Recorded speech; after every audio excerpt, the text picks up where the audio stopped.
মিঠির কোনো রোগ হয়নি, মিঠি প্রেগনেন্ট। অবশেষে আসল সত্যিটা জানতে পারল কৃষাণু। চিরসখা ধারাবাহিকের আগামী পর্বে আপনারা দেখতে পারবেন বর্ষা রশ্মিকে একটা ক্যাফেতে ডাকে। তখনই আবার রশ্মি বলে ওঠে, কী ব্যাপার বর্ষা, হুটহাট করে আমাকে ক্যাফেতে ডাকলে? কোনো খবর কি আছে নাকি? তখনই বর্ষা বলে, যা খবর আছে না, শুনলে তুমি একদম খুশি হয়ে যাবে। তখনই আবার রশ্মি বলে ওঠে, কী ব্যাপার বর্ষা, কী এমন খবর?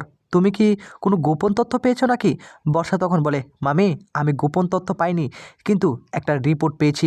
সেই রিপোর্টের মধ্যে স্পষ্ট লেখা আছে মিঠির আসলে কোনো রোগ হয়নি গো, মিঠি আসলেই প্রেগনেন্ট, আর সেটা খুব ভালো করে আমি বুঝতে পারছি।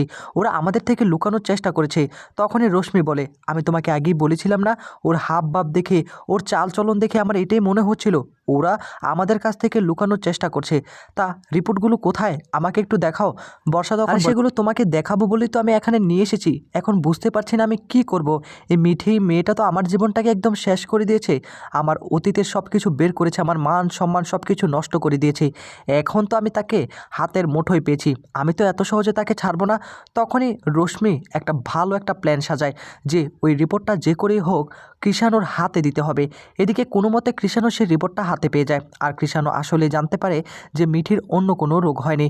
দৌড়ে চলে আসে হসপিটালে। তখনই আবার কুর্চি বলে ওঠে, কী ব্যাপার কৃষাণু, তুমি হঠাৎ করে হসপিটালে আসবে, আমাদেরকে তো বলনি। তুমি তো বলেছিলে তোমার নাকি অনেক কাজ বাজ রয়েছে, তুমি আরও পেশেন্ট দেখবে। তখনই কৃষাণু বলে, হ্যাঁ আমার অনেক পেশেন্ট ছিল, কিন্তু এখানে আমি না এসে আর থাকতে পারলাম না। আমার সঙ্গে যে এত বড় একটা প্রতারণা করা হবে এটা আমি কখনো কল্পনা করিনি। ইভেন ইভেন স্যার আপনার থেকেও এটা আমি আশা করিনি। তখনই আবার নতুন বলে ওঠে, কৃষাণু তুমি কিসের প্রতারণার কথা বলছো? আর তুমি এভাবে কেন কথা বলছো, আমি তো কিছুই বুঝতে পারছি না। তুমি একটু পরিষ্কার করে কথা বলো না। আজকে মিঠির একটা অপারেশন হচ্ছে, তার মধ্যে এইসব তুমি উল্টাপাল্টা কথা কেন বলছো? তখনই কৃষাণু বলে, স্যার আপনি কি সত্যি জানেন না কিছু, নাকি জেনেও না জানার একটা ভান ধরছেন? আমার কাছ থেকে কোনো কিছু লুকানোর চেষ্টা করছেন? এটা একদম আশা করিনি আপনার কাছ থেকে। আপনি কিন্তু এখনও মিঠির ইউরিন টেস্টের রিপোর্টগুলো আমার কাছে দেননি। তখনই নতুন বলে উঠে, কেন তোমার কি আমার বিশ্বাস হয় না আমার কথাগুলো? আমি তো বললাম একটা সিস্ট হয়েছে, সামান্য একটা সিস্টের অপারেশন হচ্ছে, সেটা তো তুমি খুব ভালো করে বুঝতে পারছো তাই না? তখনই আবার কৃষাণু বলে, না স্যার আমি সেটা ভালো করে বুঝতে পারছি না।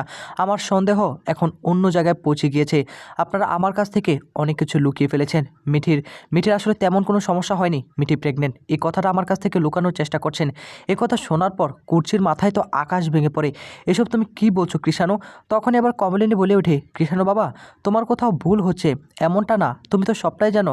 তোমার কাছ থেকে কী এমন আছে যে সেটা আমরা লুকাবো? তখনই কৃষাণু বলে, হ্যাঁ সেটা আমারও প্রশ্ন, আমার কাছ থেকে কেনই বা এই কথাটা লুকানো হলো? আমি মিঠির সব কিছুই মেনে নিয়েছি, মিঠির এত বড় একটা ঘটনা ঘটে গিয়েছে এটাও মেনে নিয়েছি, কিন্তু তারপরও অনেক কিছু আমার থেকে গোপন করা হয়েছে।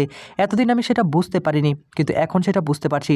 এতদিন মিঠি বাড়ির সকলে আমার সঙ্গে নানাভাবে অন্যায় বিহেভ করেছে, আমি তো বুঝতে পারিনি কেন আমার সঙ্গে এভাবে ব্যবহার করছে।